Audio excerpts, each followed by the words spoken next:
You know that thing you do dozens, maybe hundreds of times a day that feels like actual magic? You type something, hit enter, and a whole world just appears on your screen?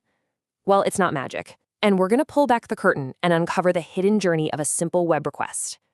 I mean, think about it. The last time you clicked a link, how long did it take? A second? Half a second? Poof, the page is just there. It's so fast that we don't even think about it. But what is really going on in that tiny fraction of a second? Because behind that super smooth experience, there's an insane global relay race happening. It's this complex dance between your computer and servers that could be thousands of miles away. So what really happens in those milliseconds? Let's do it. Let's follow the data. All right, first things first. We're going to shatter that illusion of instant, starting right from the moment you hit enter. Okay, so the very first thing your browser has to do is play detective. It looks at that URL you typed in and breaks it all down. It sees HTTPS and thinks, okay, I need to speak the secure language.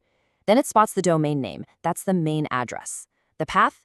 That's kind of like a specific department or room number in the building. And that query at the end, that's your special instruction. Like, hey, find me everything about API. So the browser has its marching orders. But there's a big problem. A huge one, actually.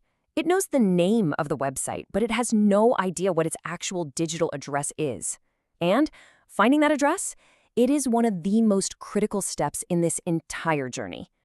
And this is where we hit a classic communication breakdown.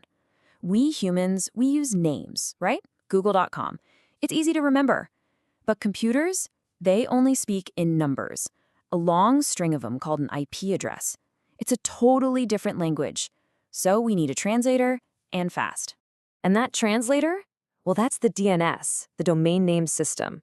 I love this analogy. It's literally the phone book of the entire internet. You give it a name, it gives you the number. So simple, but so brilliant. But here's the thing. Your computer is smart. It's actually pretty efficient. Before it goes on this massive global search, it asks itself, hey, have I been here before? It'll take a quick peek in its own notes, the browser cache, the OS cache, a little file called the hosts file. Why? Because finding it locally saved precious milliseconds.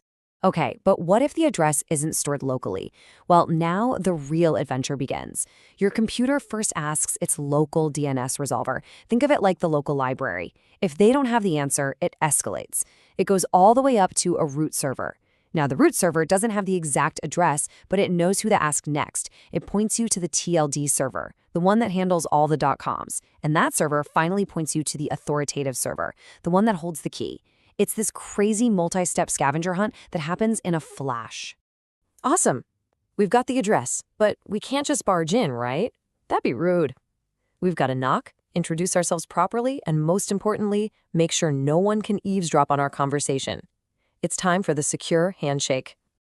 It starts with this little dance called the TCP three-way handshake. It's like a digital hello. Your browser sends a message, a SYN packet, basically saying, hey, can we talk? The server responds with a SYN ACK, which is like, yep, I'm here and ready. Then your browser sends one last message, an ACK, to say, cool, connection established. This little back and forth makes sure that not a single piece of data gets lost. But a stable connection is one thing. A private one is another. This is where that little S in HTTPS comes into play. The server presents its ID, its digital certificate. Your browser then acts like a bouncer at a club. It checks that ID with a trusted authority to make sure it's legit. Once everyone's verified, they agree on a secret code, an encryption key, so that everything they say from now on is completely private. So what does that actually mean for you? Well, it means that while your internet service provider might see that you're visiting Google.com, they have absolutely no idea what you're doing there. The actual content, your searches, your passwords, all of it is totally encrypted. It's like they can see you've walked into a building, but they can't hear a word of the conversation happening inside. Okay, the line is open, the connection is secure, the digital bouncer has let us in. Now we can finally ask for what we came for. And this is pretty much what the request looks like. It's just a specially formatted text message. The get part is simple. It just means give me the web page. It states the host, www.google.com, so the server knows who it's for. And it even introduces itself with a user agent, basically saying, hey, I'm the Chrome browser. Now, before the server sends back the whole web page, it gives a quick reply, a status code. If you get a 200, that's the all clear. Everything's good to go. A 404, well, you've probably seen that one. Oops, page not found. And a 500 is the server basically saying, uh-oh, something went wrong on my end. It's just a quick status update before the main event. So we got the green light. The server starts sending over a whole bunch of code. But that's the thing, it's just code. It's not the beautiful web page you're expecting to see. So now we get to what feels like the most magical part of this whole process, turning all that text into the visual page on your screen. And you have to realize that server isn't just one lazy computer. It's a massive buzzing system. On the other end, it's running code, searching through huge databases, and putting together a web page that is often personalized just for you. You're not just talking to one computer, you're talking to a whole army of them. Now the ball's back in your browser's court. It gets that code and starts to assemble the puzzle. It reads the HTML to understand the structure, that's the skeleton. It builds something called the DOM. Then it grabs the CSS to add all the styling, the colors, the fonts, the layout. And finally, it uses JavaScript to add all the interactive stuff. It's like an artist and an engineer all in one, painting the final result, pixel by perfect pixel, right onto your screen. Okay, let's just pause and take a breath. When you zoom out and see everything that just happened, it really is incredible. It feels like magic, but it's not. It's this beautifully orchestrated symphony of engineering. Literally, in less time than it takes you to blink, your request found an address across the world, established a secure connection, exchanged encrypted secrets, and your browser built an entire visual world from scratch.